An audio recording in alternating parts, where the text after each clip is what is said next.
तो हमने question number 2 किया है,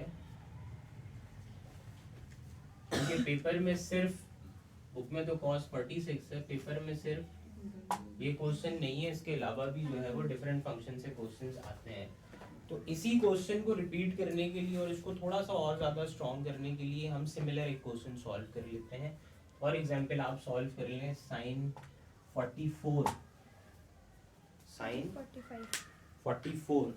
अब क्योंकि हमें 44 चाहिए तो हम क्या करेंगे, x को 45 ले लेंगे और dx को -1 ले लेंगे इस दफा, क्योंकि 45 - 1 विल बी 44। ठीक है जी।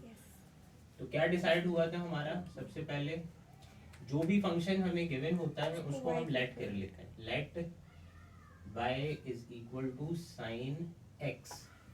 ठीक है, y को हमने ले लिया साइन x। डेरिवेटिव ले लीजिए अब इसका,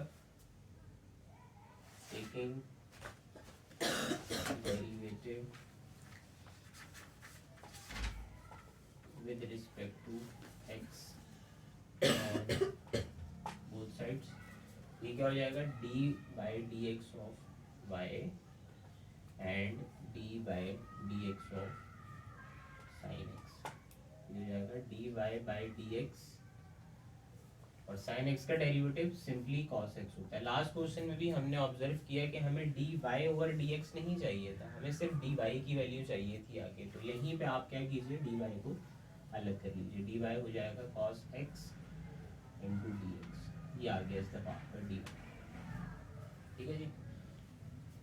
अब let x is equal to 45, again क्योंकि 44 इज क्लोज टू 45, इसलिए हमने x इस दफा भी 45 ही लेट किया है। And dx is equal to, dx हम ले लेंगे -1 डिग्री। तो -1 डिग्री कन्वर्ट करेंगे, 45 - 1 विल बी 44। पहले 1 लिया था तो 45 प्लस कराने तो हमने ऐड ही यहाँ, लेकिन जब सर हम cos 43 भी तो ले सकते थे। 43 ले सकते थे ना, टेबल में जो वैल्यूज हैं वो 45, 60, 90, 30, इनसे इनको तो एक को लेना ही है, इसके साथ दूसरी चीज आप कुछ भी ले लें, इनमें से एक तो लोगे आप। ठीक है जी। तो 45 - 1 विल बी 44, ये हो जाएगा -π/180 रेडियन। अच्छा पीछे मैंने यूनिट आई थिंक यूज नहीं किया, ये रेडियन में कन्वर्ट हो गया तो यूनिट भी यूज कर लेना चाहिए। इसकी काम तो नहीं है यूनिट का, यूज कर लेना चाहिए। हमें पता है कि अप्रॉक्सीमेट वैल्यू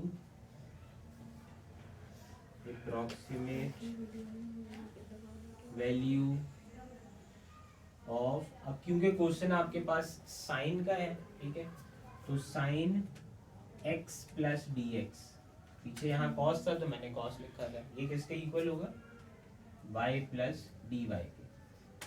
ये आप कह सकते हैं कि फॉर्मूला था आपने x माइनस डी एक्स नहीं हो रहा इस बार, हम यहाँ प्लस ही यूज करेंगे, हमने dx -1 ले लिया है, तो माइनस करें x 45 प्लस -1 तो 44 आ जाएगा वो।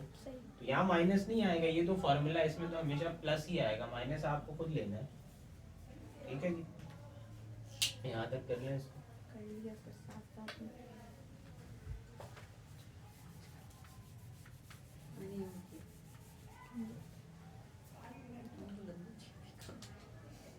अब देखें आपकी अप्रॉक्सीमेट वैल्यू, अच्छा ये अप्रॉक्सीमेट वैल्यू अगर आप पहले लिख रहे हैं तो एंड में भी आपको लिखने की जरूरत नहीं है कि ये अप्रॉक्सीमेट आया, पीछे लिख ही दिया था। Of sine x plus D x है, x आपने क्या ले लिया 45, अब है प्लस, लेकिन वो क्योंकि हमें पता है कि dx माइनस है तो plus minus will be minus, तो 1 degree is equal to y।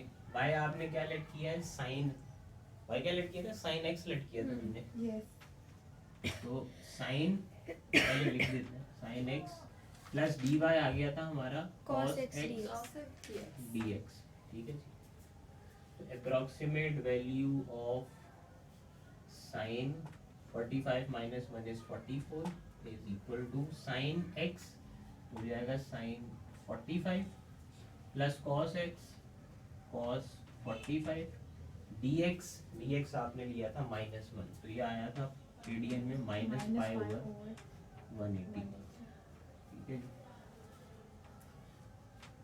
अब calculator approximate value of sine 44 हो गई आपकी, साइन 45 वही 0.707 प्लस कॉस 45 0.707 और माइनस क्या वैल्यू थी पाई ओवर 180, बताते हैं 0.0179 179 तो नहीं थी, नहीं सही यही थी 0.0179 सही यही थी अल्लाह करे ये थी पाई ओवर 180 वो तो पाई ओवर 180 की थी 0.0174 0.0174 ठीक है।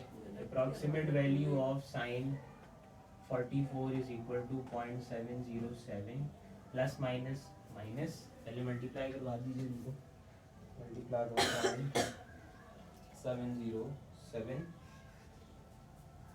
ये आ जाता है 0.0123 और 0.707 में से माइनस करवा दीजिए इसको, ये तो वही बन रहा है 0.694 वही साइन 44 आ गया Exactly 0.694 ठीक है जी।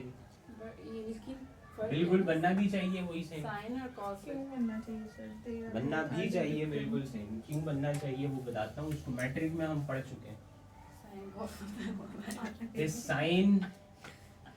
साइन अगर 50 है तो वो इक्वल होता है कॉस के 40 के, चेक कर लें ये दोनों वैल्यूज भी सेम आएंगी, 90 इनमें डिस्ट्रीब्यूट होता है ना,